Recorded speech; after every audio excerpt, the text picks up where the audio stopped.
আসসালামু আলাইকুম। প্রিয় দর্শক, অন্য মঞ্চের আলাপচারিতায় আপনাদের সকলকে আমন্ত্রণ জানাচ্ছি। প্রিয় বন্ধুরা, প্রীতি ও শুভেচ্ছা নেবেন। আপনারা আইনজীবী তাজুল ইসলামকে নিশ্চয়ই চেনেন। আন্তর্জাতিক অপরাধ ট্রাইব্যুনালের অবৈধ চিফ প্রসিকিউটর।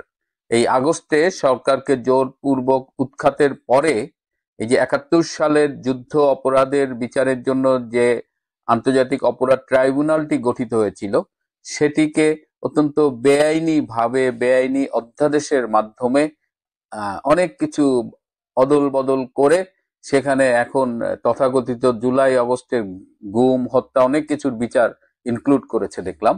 তো সেই ট্রাইব্যুনালের চিফ প্রসিকিউটর হিসেবে নিজেকে দাবি করেন, ঘোষণা করেছেন, অবৈধ সরকার তাকে নিয়োগ দিয়েছেন সেই তাজুল ইসলাম, যে মূলত 71-এর যুদ্ধ অপরাধীদের প্রধান কৌশলী হিসেবে ফাইট করেছে। সো সেই কনফ্লিক্ট অফ ইন্টারেস্টের জায়গা থেকেও তার কিন্তু বর্তমান চিফ প্রসিকিউটর হওয়ার কোনো নৈতিক সুযোগ নেই। তারপরেও তিনি জোর করে এই চিফ প্রসিকিউটর হয়েছেন। এবং আপনারা জানেন যে আইনের নামে, এই ট্রাইব্যুনালের নামে কি রকমের তামাশা চলছে। এবং তিনি যখন তখন মিডিয়ায় আসতেছেন, মিডিয়ায় একজন আইনজীবী হিসেবে কথা না বলে অনেকটা জামাতের মুখপাত্র হিসেবে এবং রাজনৈতিক গোপন অভিলাষ চরিতার্থ করার জন্য তিনি মিডিয়ায় নানা রকমের কথাবার্তা বলছেন এবং ইতিমধ্যেই তিনি যথেষ্ট বিতর্ক সৃষ্টি করেছেন।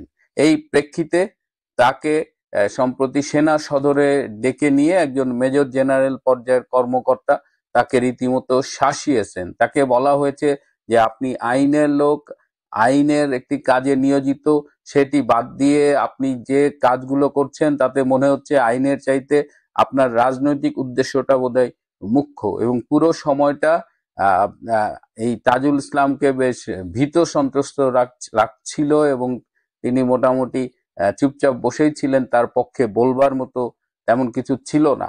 এই যে আহ, ট্রাইব্যুনালের যে সাক্ষী আদায় করা হচ্ছে, এর ব্যাপারেও আমাদের কাছে কিছু তথ্য এসেছে। এই জামাত শিবিরের এই নেতা তাজুল ইসলাম, তিনি ছাত্র জীবনে শিবির করতেন, পরবর্তীতে জামাতের রাজনীতির সাথে জড়িত। এই তাজুল ইসলাম এই প্রত্যেকটা সাক্ষীকে নানা রকমের, যারা যারা গ্রেপ্তার হয়েছে কিংবা যাদের সাক্ষী দিতে নেওয়া হয়েছে, প্রত্যেককে নানা রকমের ভয় ভীতি দেখিয়ে সাক্ষী আদায় করছেন। এবং খুবই অ্যালার্মিং একটা খবর আমি পেয়েছি। একজন আসামি বর্তমানে কারাবন্দী, তাকে এই জিজ্ঞাসাবাদের ঘরে নিয়ে যেয়ে তার স্ত্রী এবং তার সন্তানদেরকেও ডাকানো হয়েছিল এবং স্ত্রী এবং সন্তানদের সামনে সম্পূর্ণ নগ্ন অবস্থায় ওই আসামিকে হাজির করে বলেছিল যে শেখ হাসিনার বিরুদ্ধে যদি সাক্ষী না দিস, তাহলে তোর এই বাচ্চাদের এবং বউকে দেখায় বলা হয়েছিল যে এদের পৃথিবী থেকে সরিয়ে দেওয়া হবে। তো এরকম একটা অবস্থায়, সম্পূর্ণ নগ্ন অবস্থায় নিজের বাচ্চাদের সামনে, সেইখানে জিজ্ঞাসাবাদে পরে তাকে ফোর্সফুলি তাকে দিয়ে বলানো হয়েছে যে শেখ হাসিনার নির্দেশেই সে করেছে। এবং তার কর্মকাণ্ডে বিরক্ত হয়ে দেশবাসী শুধু না, সেনা সদরে তাকে ডাকিয়ে নেওয়া হয়েছিল এবং তাকে হুঁশিয়ার করে দিয়ে বলা হয়েছে যে সে যেন আইনের এই বিষয়টি নিয়ে রাজনীতি করার অপচেষ্টা না করে এবং সে যদি ফার্দার এই কাজগুলো করে তাহলে তার পরিণতি ভালো হবে না। আগামীকাল আরেকটা বিচারের রায় হবে নাকি, সেটা নিয়ে কি আপনি খুব চিন্তিত? চিন্তার কোনো কারণ নেই। এসব বিচারের রায় কি আসে? মৃত্যুদণ্ড, ফাঁসি, যাবজ্জীবন, 21 বছর, 41 বছর, 51 বছর, এগুলা নিয়ে কোনো don't care. We don't care, কারণ আমাদের নেত্রী ডোন্ট কেয়ার, সুতরাং আমরাও ডোন্ট কেয়ার। ঘটনাটা আপনারা আজকে মনে হয় কিছু কিছু পত্রিকায় এসেছে, আপনারা জানেন হয়তো, আর যদি না জানেন তাহলে আমি একটু বলছি আপনাদেরকে। যেমন রাজধানীর হোটেলে পাকিস্তানি নাগরিকের রহস্যজনক মৃত্যু, নিরাপত্তা সংশ্লিষ্টদের মধ্যে চাঞ্চল্য। আর পত্রিকাতে যেটা লিখেছে যে রাজধানীর গুলশানের একটা অভিজাত হোটেলে থেকে আহমেদ খান 38 নামে এক পাকিস্তানি নাগরিকের মরদেহ উদ্ধার করা হয়েছে। গত মঙ্গলবার তিনি হোটেলের কক্ষে মৃত পাওয়া গেছে, সবাই বলছে যে এখন হার্ট অ্যাটাক। এদিকে তার বড় ভাই এসে পৌঁছাইছে, পাকিস্তান এমবেসি তো লাগছেই এই এই লাশ নেওয়ার জন্য। এবং এখানে বলা হচ্ছে যে কর্ণফুলী ইন্ডাস্ট্রিয়াল এলাকায় অবস্থিত একটি টেক্সটাইল মিলের টেকনিশিয়ান হিসেবে কর্মরত ছিলেন এই ভদ্রলোক। আসেন এবার বলি, টেকনিশিয়ান, একজন টেকনিশিয়ান গুলশানের 5 স্টার হোটেলে কিভাবে ওঠে আপনি চিন্তা করতে পারেন? একটা টেক্সটাইল মিলের জিএমও 5 স্টার হোটেলে উঠতে পারে না, আর সেখানে তো একজন টেকনিশিয়ান। ওনার বেতন কত? কেন উঠছেন? এগুলো হচ্ছে যে ভুয়া কথা। যে টেকনিশিয়ান, বাংলাদেশ ভিসাও দিয়েছে, উনি এসেছেন, বাংলাদেশে এসেছেন উনি আজকে না, এটা উনি এসেছেন এই বছরের আগস্ট মাসের দিকে। এতদিন চিটং, কক্সবাজার, তার বিভিন্ন বর্ডার এরিয়া ঘুরেছেন। উনি ছিলেন যে অরিজিনালি পাকিস্তানের ইন্টেলিজেন্স ব্রাঞ্চের একজন কর্মকর্তা, এবং ওনাকে আলহামদুলিল্লাহ চাঁদের দেশে পাঠিয়ে দিয়েছেন গত মঙ্গলবারে রাতে। সেম ঘটনা এর আগে বলেছিলাম, ওই যে 17 জন মারা গিয়েছিল, তাদের মধ্যে অনেকের লাশও খুঁজে পায়নি, ওরা কিছু কিছু পেয়েছে যেগুলো কারো কাছে আনে নাই। সেই ধরনের ওনারও অবস্থা। এর ভিতরে আপনার মনে হয় আরেকটা জিনিস কারো কারো খেয়াল করতে পারছেন কিনা দেখেন, আজ থেকে 1 সপ্তাহ আগে, 6-7 দিন আগে, কুমিল্লায় ইন্ডিয়ান বর্ডারের মধ্যে আর্মি গিয়ে একটা বাড়িতে রেড করে, মনে আছে? আসলে ওই জায়গাটাতে তার আগের দিন রাতেই ওখান থেকে 11 জনকে উঠাই নিয়ে যায় কোনো একটা গোয়েন্দা সংস্থার লোক, বাংলাদেশি না, বাইরের কোনো একটা গোয়েন্দা সংস্থার লোকজন ওখান থেকে 11 জনকে ধরে নিয়ে যায়, যার মধ্যে ছিল 9 জন পাকিস্তানি এবং 3 জন বাংলাদেশি। সব 3 জন যে বাংলাদেশি ছিল এরা সব হিজবুত তাহিরির লোকজন, জঙ্গি গোষ্ঠী হিজবুত তাহিরির লোক 3 জন, আর 9 জন সে পাকিস্তানি। এবং ওরা নিয়ে যাওয়ার সময় ওখান থেকে বিস্ফোরক দ্রব্য এবং অস্ত্রশস্ত্র যা ছিল তা যাতে বাংলাদেশ সেনাবাহিনী নেয়, এই জন্যই ভোরবেলা, ভোরবেলা বলতে এটা 6:30 বা 7টার দিকে নাকি সেনাবাহিনীকে ফোন দিয়ে বলা হয় যে তোমরা এসে এখান থেকে এই জিনিস নিয়ে যাও, আমরা এখনো চোখ রাখছি, তবে তোমরা এসে এগুলো উদ্ধার করে নিয়ে যাও। সেনাবাহিনী সেদিন সেখান থেকে উদ্ধার করতে গিয়ে সম্ভবত 1 জন বা 2 জনকে ধরছিল মনে হয়, বা নাও ধরতে পারে, ওটা আমি শিওর না। এবং ওখান থেকে কি উদ্ধার হয়েছে, কি পেয়েছে, এটা কোনো নিউজ কোনো পত্রিকাতে নেই, সেই 11 জনের নিউজও নেই। সেনাবাহিনী জানতো যে এরকম একটা ঘটনা হয়তো হইতে পারে। অবশ্য আমাদের গোয়েন্দা সংস্থা এত খবর পায় না, আমাদের গোয়েন্দা সংস্থা খবরের পাওয়ার আগেই ওরা উঠে নিয়ে গেছে। ওরা রাতের 1:30টার দিকে ড্রোন মারফত প্রথমে অ্যাটাকটা করে, ছোট্ট একটা ড্রোনের মারফতে অ্যাটাক করে, এরপর ওখান থেকে সবগুলোকে তুলে নেওয়া যায়। কে বা কাহারা কোথার থেকে কে নিয়ে গেছে কিছুই জানে না। তো এখন আসি আপনাদেরকে সেই পুতিন ইন্ডিয়াতে আসছে, এতে বাংলাদেশে কি অশনি সংকেত। একটু ছোট্ট একটা কথা বলি। ইউক্রেন আক্রমণের আগে পুতিনের সাথে দেখা করেছিলেন নরেন্দ্র মোদী, মনে আছে? এরপরে শুরু হয় গ্যাদারিং। আর এইবার ঠিক নরেন্দ্র মোদী হঠাৎ করে 15 দিন সামনে নিয়ে আসলো, 4 তারিখে আসতেছেন। এটা কিন্তু কথা ছিল 15 তারিখের পরে সম্ভবত যে আসবেন, কিন্তু অনেক দ্রুত আগায় আনছে, 4 তারিখে আসতেছে। কাহিনীটা কি? হঠাৎ 4 তারিখে উনি এখানে আসছেন। এর আগে আপনি কয়েকদিন আগে খেয়াল করেছেন যে একটা নৌবাহিনীর জাহাজ এসেছিল, যুদ্ধ জাহাজ আসছিল রাশিয়ান, আবার মালাক্কা প্রণালীতে এখন পুতিন আসবে, এই কারণে মালাক্কা প্রণালীতে অনেকগুলো যুদ্ধ জাহাজ, সাবমেরিন, টর্পেডো সব আছে। কারণ কি মালাক্কা প্রণালীতে কেন? কারণ হচ্ছে যে ওই আমাদের যখন স্বাধীনতা সংগ্রাম হয়েছিল, মুক্তিযুদ্ধ হয়েছিল, তখন আমেরিকা যখন 7 ফ্লিট পাঠিয়েছিল, তখন রাশিয়া, সাবেক সোভিয়েত ইউনিয়ন, ওরাও জাহাজ পাঠিয়ে দিয়েছিল। পরবর্তীতে একটা চুক্তি হয়েছিল আমেরিকা এবং রাশিয়ার মধ্যে, যে কেউ, আমেরিকা এবং রাশিয়া কেউ বঙ্গোপসাগরে কোনো যুদ্ধ জাহাজ বা নৌযান পাঠাবে না। সেটা এতদিন চালু ছিল। এর ভিতরে যখন আমেরিকান যুদ্ধ জাহাজ আসলো, তারপরে টার্কির যুদ্ধ জাহাজ আসলো, চায়নারগুলো তো আছেই, সুতরাং রাশিয়াও পৌঁছে গেছে শুভেচ্ছা সফর এমনি ফুল টুল নিয়ে, এগুলো নিয়ে। এগুলো কিন্তু সবগুলো কিন্তু সাইন।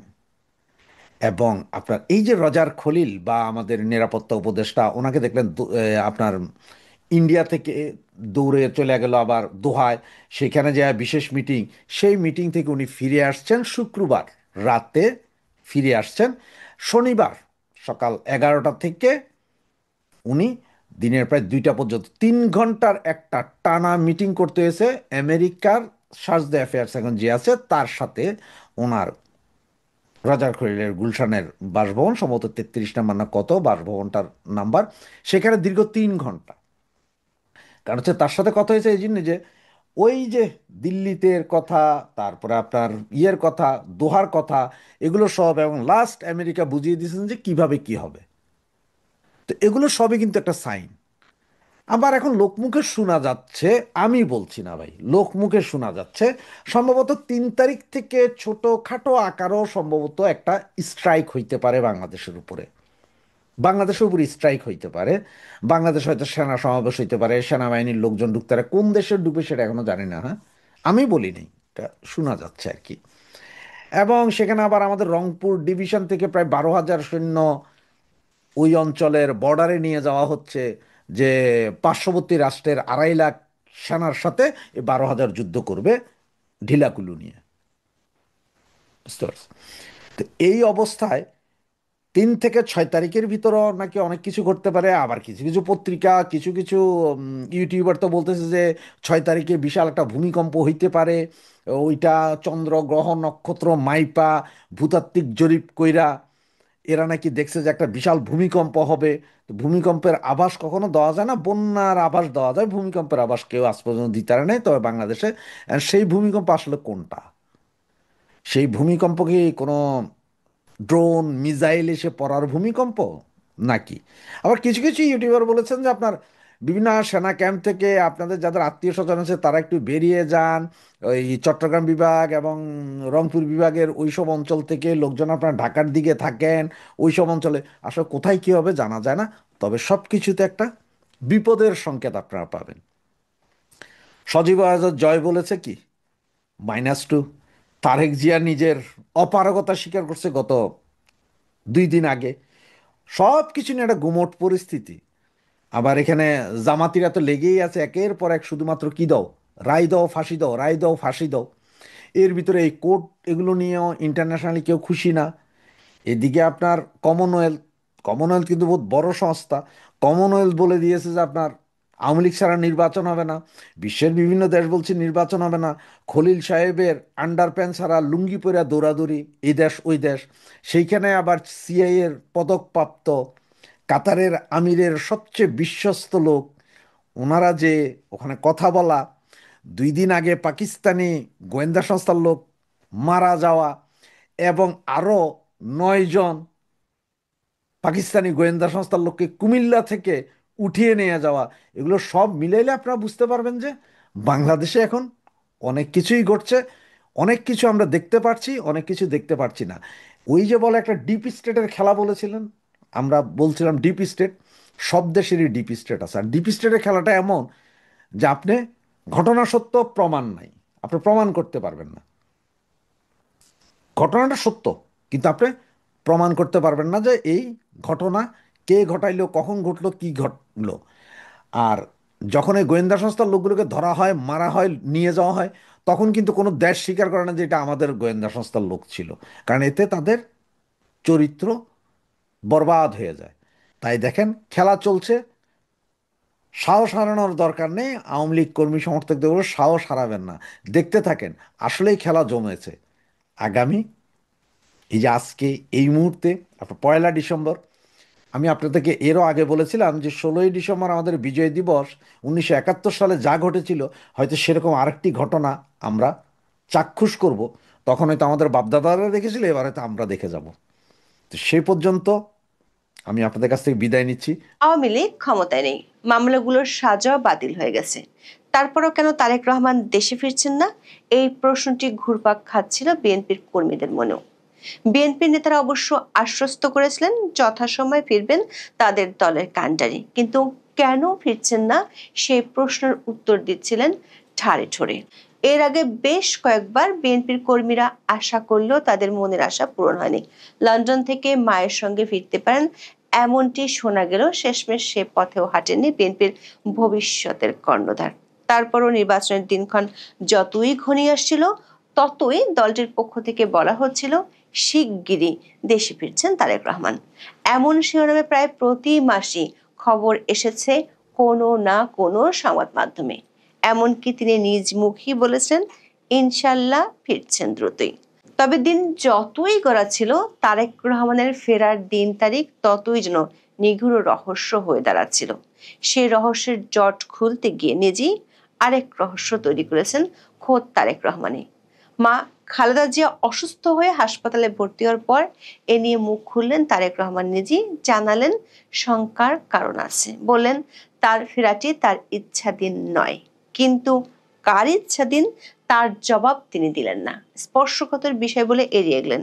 কিন্তু তার এই বক্তব্য সবার মনে কৌতূহল তৈরি করেছে। তারেক রহমানের ভয়টা আসলে কোথায়? তারেক রহমানের এমন রহস্যঘেরা ফেসবুক পোস্টের পর তার সমর্থকদের অনেকের অভিযোগ, বর্তমান অন্তর্বর্তী সরকারও তারেক রহমানের রাজনৈতিক মিত্র। যারা এক সময় বিএনপির মিত্র ছিল, তারা চায় না বলে তিনি আসছেন না। অধ্যাপক ইউনূসের প্রেস সেক্রেটারি অবশ্য নিজে পোস্ট দিয়ে জানিয়েছেন, জনাব রহমানের দেশে ফেরা নিয়ে সরকারের তরফ থেকে কোনো বিধিনিষেধ অথবা কোনো ধরনের আপত্তি নাই। সবশেষ 30 নভেম্বর এ নিয়ে কথা বলেছেন পররাষ্ট্র উপদেষ্টা তৌহিদ হোসেন। তিনি বলেছেন, বিএনপির চেয়ারপারসনের সাবেক প্রধানমন্ত্রী খালেদা জিয়াকে দেখার জন্য লন্ডনে অবস্থানরত তার ছেলে দলের ভারপ্রাপ্ত চেয়ারম্যান তারেক রহমান দেশে ফিরতে চাইলে একদিনের মধ্যে তাকে ট্রাভেল পাস দেবে অন্তর্বর্তী সরকার। পররাষ্ট্র উপদেষ্টাকে সাংবাদিকরা প্রশ্ন করেছিলেন, তারেক রহমান যদি দেশে ফিরতে চান তাহলে কূটনৈতিক প্রক্রিয়াটি কি হবে? এমন প্রশ্নের জবাবে পররাষ্ট্র উপদেষ্টা বলেছেন, এটার নিয়ম হচ্ছে যে কারো যদি পাসপোর্ট না থাকে বা মেয়াদ উত্তীর্ণ হয়ে যায়, তখন কেউ যদি দেশে আসতে চান তাহলে তাকে ওয়ান টাইম পাস একটা দেয়া হয় দেশে আসার জন্য। পররাষ্ট্র উপদেষ্টা যোগ করেছেন, এই যে ওয়ান টাইম পাস, যেটা দিয়ে তারেক রহমান দেশে আসতে কোনো সমস্যা হবে না, সেটি দিতে একদিন লাগে। কাজেই উনি যদি আজকে বলেন যে উনি আসবেন, তাহলে কালকে এটা দিয়ে পরশুদিন উনি প্লেনে উঠতে পারবেন, এটাতে অসুবিধা নেই। দর্শক, এরই মধ্যে মূলধারার গণমাধ্যম সহ সামাজিক মাধ্যমে বেশ কিছু আলোচনা ছড়িয়ে পড়েছে। এর মধ্যে একটি হলো উইকিলিক্সের একটি তার বার্তার প্রসঙ্গ। গতকালের ভিডিওতে আমরা প্রসঙ্গটি উল্লেখ করেছিলাম। 19 নভেম্বর বিবিসি বাংলার একটি খবরেও বিষয়টি তুলে ধরা হয়েছে। বিষয়টি হলো, তারেক রহমানকে যুক্তরাষ্ট্রে ঢুকতে না দিতে ওয়াশিংটনে গোপন তার বার্তা পাঠিয়েছিল ঢাকার মার্কিন দূতাবাস। তিনি ব্যাপক মাত্রায় দুর্নীতিতে জড়িত থাকায় যুক্তরাষ্ট্রের স্বার্থ ক্ষুণ্ণ হয়েছে উল্লেখ করে 2008 সালের 23 নভেম্বর ওই তার বার্তা পাঠানো হয়। ওই তার বার্তায় তারেককে যুক্তরাষ্ট্রের প্রবেশে নিষেধাজ্ঞার সুপারিশের পেছনে যুক্তিও তুলে ধরা হয়। কিন্তু আমাদের অনুসন্ধান বলছে, এই নিষেধাজ্ঞার বিষয়টি যে বিভ্রান্তিকর সেটি বাংলাদেশে নিযুক্ত মার্কিন রাষ্ট্রদূত 2014 সালের 10 ফেব্রুয়ারি বলেছিলেন। পররাষ্ট্র উপদেষ্টা তৌহিদ হোসেনকে এক সাংবাদিক জিজ্ঞেস করেছেন, তারেক রহমানের দেশে ফিরতে না পারার পেছনে দুটি দেশ কাজ করছে এমন তথ্য তার আছে কিনা, এ বিষয়ে তার প্রতিক্রিয়া কি? এমন প্রশ্নের জবাবে উপদেষ্টা তৌহিদ তার দীর্ঘদিনের অভিজ্ঞতার আলোকে বলেছেন, একটা দেশের নাগরিককে নিজ দেশে ফিরতে দেওয়া যাবে না বা দেওয়া হবে না, এটা অস্বাভাবিক। বাংলাদেশ যদি তার নাগরিককে ফেরত আসতে দিতে চায়, আরেকটি দেশ সেটা কি করে নিষেধ করবে বা বন্ধ করবে? দর্শক, তারেক রহমান ও বিএনপির কিছু সমর্থকদের পক্ষ থেকে সরকারের উপর দোষারোপ করা হলেও সরকার উচ্চ পর্যায়ের ভাষ্য ভিন্ন কথা বলছে। এমনকি সরকারের যে ভাষ্য সেটি নিয়ে বিএনপিও কোনো কথা বলছে না। ফলে কার্যত তারেক রহমানের ফেরার নিগূঢ় রহস্যটি আরো রহস্যময় হয়ে উঠেছে। এটি এমন একটি বিষয় হয়ে দাঁড়িয়েছে যা নিয়ে সবাই কথা বলছেন, কিন্তু তাদের অবস্থা হয়েছে বুক ফাটে তো মুখ ফোটে না এর মতো। দর্শক, তারেক রহমান যদি না ফেরেন আর সরকারের ঘোষণা মতো যদি ফেব্রুয়ারিতে নির্বাচন হয়, তাহলে কি হবে? এক সাংবাদিক পররাষ্ট্র উপদেষ্টার কাছে প্রশ্ন রেখেছিলেন, তাতে নির্বাচন সুষ্ঠু নিরপেক্ষ হওয়ার ক্ষেত্রে কি কোনো সমস্যা হবে? পররাষ্ট্র উপদেষ্টা কোনো রাগঢাক না রেখেই বলেছেন, তাতে কোনো সমস্যা হবে বলে তিনি মনে করেন না। বলেছেন, তারেক সাহেব তো দেশে ছিলেন না, তাও তো বিএনপির নেতৃত্ব তার হাতে আছে। কাজেই উনি ঢাকায় পদার্পণ না করলে যে নির্বাচন হবে না বা সুষ্ঠু হবে না, এমনটা তার ঠিক মনে হয় না। উপদেষ্টা দাবি করেছেন, নির্বাচন সুষ্ঠু হবে কিনা সেটি অন্যান্য আরো ফ্যাক্টরের উপর নির্ভর করে, যেমন আইন শৃঙ্খলা পরিস্থিতি, নির্বাচন কমিশনের সফলতা ইত্যাদি। তিনি যোগ করেছেন, একজন ব্যক্তির দূরে থাকা বা দেশে না থাকার কারণে নির্বাচন নষ্ট হবে বলে তিনি মনে করেন না। দর্শক, পররাষ্ট্র উপদেষ্টার এই মন্তব্য থেকে একটি বিষয় পরিষ্কার, সরকার নির্বাচন সুষ্ঠু হওয়া নিয়ে তারেক রহমানের দেশে ফেরার ব্যাপারে চিন্তিত নয়। অর্থাৎ তারেক রহমান দেশে না ফিরলেও সরকার নির্বাচন করতে চায়। সরকার জন্য পরোক্ষভাবে বলছে, আমরা আপনার ফ্লাইটের জন্য টিকিট দেব, কিন্তু ট্রেনের টাইম টেবল বদলাবো না। সময় মতো উঠুন, না হলে পুরো জাতি আপনার জন্য অপেক্ষা করবে না। সেক্ষেত্রে বিএনপির জন্য বড় প্রশ্ন হলো, দলের সবচেয়ে বড় একজন নীতি নির্ধারককে বাইরে রেখে বিএনপি ভোটের মাঠে লড়তে গিয়ে কতটা স্বস্তি বোধ করবে। তার চেয়েও বড় প্রশ্ন, দেশে না আসলে কি তারেক রহমান নির্বাচনে লড়তে পারবেন? নিশ্চিত একটি তথ্য হলো, তারেক রহমান এখনো বাংলাদেশের কোনো এলাকার ভোটার হননি। এমনকি লন্ডনে বসে তার ভোটার হওয়ার সুযোগ ছিল, কিন্তু সেই সুযোগ এখনো তিনি নেননি। সূত্রগুলো বলছে, বাংলাদেশের লন্ডন হাই কমিশনের পক্ষ থেকে জনাব তারেক রহমানকে ভোটার হওয়ার জন্য অনুরোধ করা হয়েছিল, কিন্তু তিনি সে প্রস্তাব গ্রহণ করেননি। ভোটার হওয়া ছাড়া কি বাংলাদেশের আইনে নির্বাচনে প্রার্থী হওয়া সম্ভব? 1972 সালে গণপ্রতিনিধিত্ব আদেশ, যেটি দিয়ে আসলে বাংলাদেশের সংসদ নির্বাচন পরিচালিত হয়, এটিকে বলা হয় আরপিও। এই আরপিও আইনটি বাংলাদেশের নির্বাচনের মাঠের মূল খেলার নিয়মকানুন নির্ধারণ করে। আরপিওর 12(1) অনুচ্ছেদে প্রার্থীর যোগ্যতা সংক্রান্ত একটি অত্যন্ত গুরুত্বপূর্ণ শর্ত রয়েছে। সেখানে পরিষ্কারভাবে বলা হয়েছে, কোনো ব্যক্তি সংসদ সদস্য হিসেবে নির্বাচিত হবার বা থাকার যোগ্য হবেন না যদি তিনি কোনো নির্বাচনী এলাকায় ভোটার হিসেবে তালিকাভুক্ত না থাকেন। দর্শক, এটি একটি মৌলিক এবং বাধ্যতামূলক নিয়ম। অর্থাৎ আপনি যদি কোনো আসনে সংসদ সদস্য হিসেবে প্রতিদ্বন্দ্বিতা করতে চান, তবে আপনাকে অবশ্যই সেই নির্দিষ্ট নির্বাচনী এলাকার চূড়ান্ত ভোটার তালিকায় নিবন্ধিত থাকতে হবে। এই নিয়মটি এতটাই কঠোর যে যদি কেউ একজন মনোনীত প্রার্থীর নাম প্রস্তাব বা সমর্থন করতে চান, তাকেও ওই এলাকার ভোটার হতে হবে। তারেক রহমানের ক্ষেত্রে আইনের এই প্রয়োগটি খুবই সরল। যদি তিনি এই মুহূর্তে নির্বাচন কমিশনের তৈরি চূড়ান্ত ভোটার তালিকা অন্তর্ভুক্ত না থাকেন, তাহলে তিনি প্রার্থী হিসেবে মনোনয়নপত্র দাখিল করলেও যাচাই বাছাইয়ের দিনে রিটার্নিং অফিসার কর্তৃক তার আবেদনটি বাতিল হয়ে যাবে। এটি বিচারিক ঘোষণার জন্য অপেক্ষা করে না, এটি শুধু তথ্যের ভিত্তিতে বাতিল করা হয়। এটি অনেকটা এমন যে আপনি বিয়ের কার্ড ছাপিয়েছেন কিন্তু কনের নাম লিখতে ভুলে গেছেন, ঠিক তেমনই। এমপি হওয়ার সব আয়োজন করা হলো, কিন্তু ভোটার লিস্টের নামটাই নেই। এটাই হলো আরপিওর 12(1) ক অনুচ্ছেদ। সব স্বপ্ন এক নিমেষেই প্রশাসনিক বাতিলের খাতায় চলে যায়। এখানে আরেকটি বিষয় দেখার আছে, একটি সংসদ নির্বাচনের আগে সবশেষ কত সময় পর্যন্ত আপনি ভোটার হতে পারবেন। দর্শক, নির্বাচনের তাফসিল ঘোষণার আগে ভোটার তালিকা হালনাগাদের একটি নির্দিষ্ট সময়সীমা থাকে। একটি নতুন অধ্যাদেশ অনুযায়ী নির্বাচনের তফসিল ঘোষণার 1 মাস আগে পর্যন্ত যাদের বয়স 18 বছর পূর্ণ হবে তারাও ভোটার হতে পারবেন। এটি নতুন যোগ্যতা সম্পন্ন তরুণদের জন্য ভালো খবর বটে, কিন্তু তারেক রহমানের মতো প্রবাসে থাকা এবং আগে ভোটার তালিকায় না থাকা ব্যক্তির জন্য নয়। সোজা কথা হলো, আইনের সাধারণ নিয়ম অনুযায়ী তফসিল ঘোষণার পর কারো ভোটার হতে পারার কথা নাই। যদি ডিসেম্বর মাসের 2য় সপ্তাহে তফসিল ঘোষণা করা হয়, তাহলে তারেক রহমানের হাতে সময় থাকবে মাত্র 1 থেকে 2 সপ্তাহ। তার মধ্যে যদি না ফেরেন, সেক্ষেত্রে আইনের সাদামাটা বিশ্লেষণে বলা যায় তিনি ভোটার হতে পারবেন না, আর ভোটার হতে না পারলে নির্বাচনের প্রার্থীও হতে পারবেন না। তবে এক্ষেত্রে নির্বাচন কমিশন চাইলে তার ডিসক্রিশনারি ক্ষমতার প্রয়োগ করতে পারেন। বিশেষ ব্যবস্থায় তারেক রহমানকে ভোটার করতে পারেন। নির্বাচনী আইন বিশেষজ্ঞরা বলছেন, সেটি হলে আইনি ঝামেলায় পড়ে যেতে পারে দুই পক্ষ এবং বিষয়টি নৈতিক দিক থেকে ঠিকও হবে না। দর্শক, তারেক রহমানের ফেরা নিয়ে এখন বিএনপির যে উদ্বেগ, নির্বাচনের তফসিল ঘোষণা হলে সেই উদ্বেগ হয়তো পরিণত হবে কে বিএনপিকে নির্বাচনী প্রচারের মাঠে সশরীরে নেতৃত্ব দেবেন।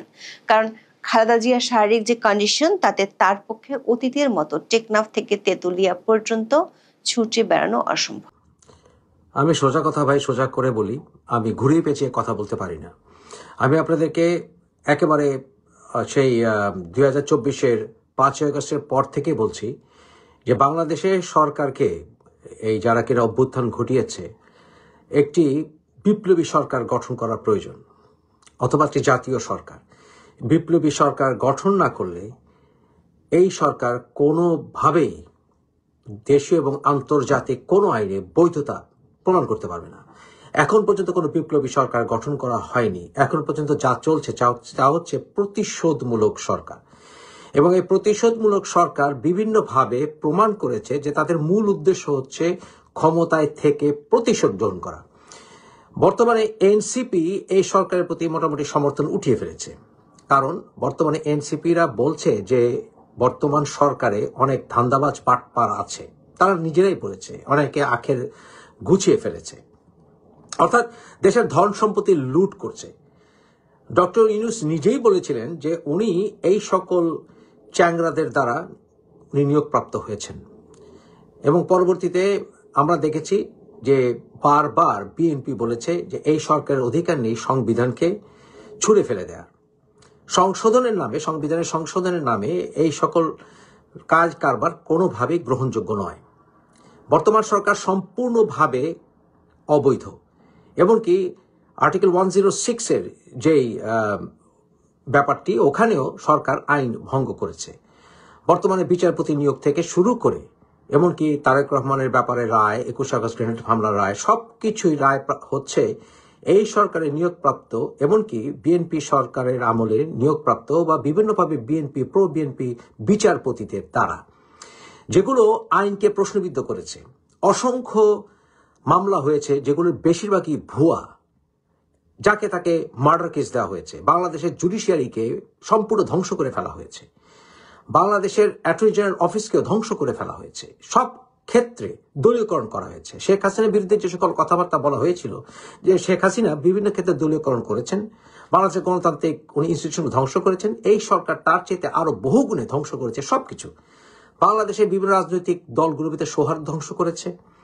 এখানে বিভিন্ন গ্রুপ পুলিশিং ভূমিকা পালন করেছে, একে নিয়োগ দেওয়া, ওকে নিয়োগ দেওয়া, এমনকি এই সরকারের নিয়োগপ্রাপ্ত যে সকল শিক্ষকরা তারাও নিজেদেরকে ব্যর্থ প্রমাণ করেছে। আপনারা জানেন যে আমার যে ক্লাস ফ্রেন্ড ছিল নকিব মোহাম্মদ নসরুল্লাহ, তাকে বানানো হয়েছিল ইসলামিক বিশ্ববিদ্যালয়ের ভাইস চ্যান্সেলর। যে নকিব মোহাম্মদ নসরুল্লাহ শিবিরের নেতা ছিল। এই নকিব মোহাম্মদ নসরুল্লাহর ব্যাপারে একটি সার্ভে হয়েছে কিছুদিন আগে এই ইসলামিক বিশ্ববিদ্যালয়, এবং তাকে একটি ব্যর্থ ভিসি হিসাবে এই ছাত্ররাই বলেছে।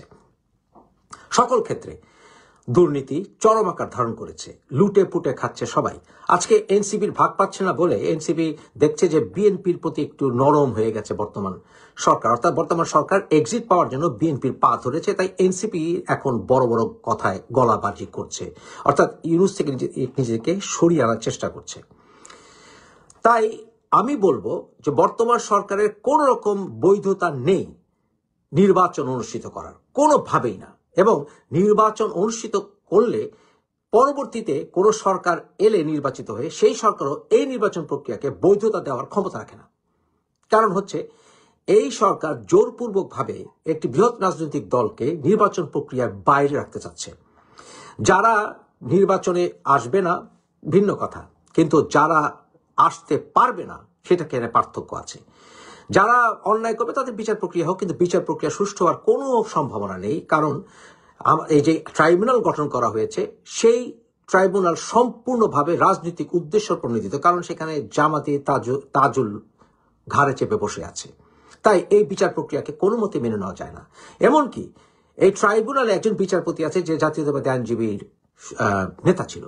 এই সকল প্রক্রিয়ায় যেখানে গণতান্ত্রিক প্রক্রিয়া ধ্বংস হয়ে গেছে, যেখানে বাক স্বাধীনতা বলতে কিচ্ছু নাই, ইউনূসের সমালোচনা করলে জেলে যেতে হয়, মুক্তভাবে কথা বলতে গেলে জেলে যেতে হয়, যেখানে স্বাধীনতার সর্বমত ভুল লুণ্ঠিত হচ্ছে, যেখানে বিদেশি সেনারা আমাদের বাংলাদেশ চট্টগ্রামে ভরে গেছে, যেখানে দেখা যাচ্ছে যে বাংলাদেশ বিভিন্ন রকমের চুক্তি করতে যাচ্ছে, যেখানে কিনা বাংলাদেশের ইজ্জত নষ্ট হচ্ছে, আন্তর্জাতিক বিভিন্ন ক্ষেত্রে বাংলাদেশের প্রেস্টিজ ধ্বংস হচ্ছে, যেখানে জাতিসংঘের আইন ভঙ্গ করে সেখানে রাজনৈতিক নেতাদেরকে নিয়ে যাওয়া হয়েছে সেই জাতিসংঘের সভায়, যারা কিনা জাতিসংঘের ডেলিগেট পর্যন্ত বাংলাদেশের নয়।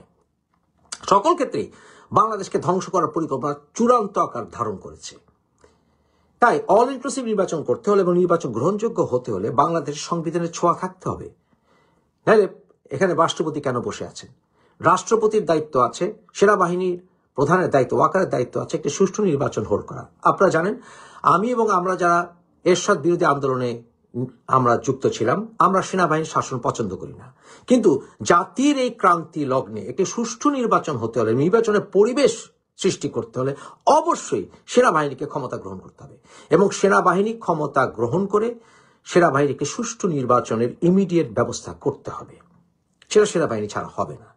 বাংলাদেশে তাণ্ডব হবে, কারণ এনসিপি বিভিন্নভাবে হুঙ্কার দেওয়া শুরু করেছে, যদিও তারা আর কোনো গণ অভ্যুত্থান, মানুষকে বোকা বানানোর আর কোনো প্রক্রিয়া তাদের হাতে নেই, তাদের সে ক্ষমতাও নেই। তারা এখন নিজেদের বাবা প্রাপণ পরাণ বাঁচার অবস্থায় আছে। তাই আমি বলবো, ওয়াকার সাহেব, আপনি আপনার নিউট্রালিটি প্রমাণ করেছেন, যথেষ্ট সহ্য ক্ষমতা দেখিয়েছেন। তাই এখন আর আমি বলবো আপনার নিশ্চুপ থাকার সময় নেই। আপনি আমাদেরকে বলেছিলেন যে আপনার উপর আস্থা রাখতে, এবং আপনি 18 মাসের একটি কথা বলেছেন, সেই 18 মাস অপেক্ষা করতে গেলে দেশে 12টা বাজবে।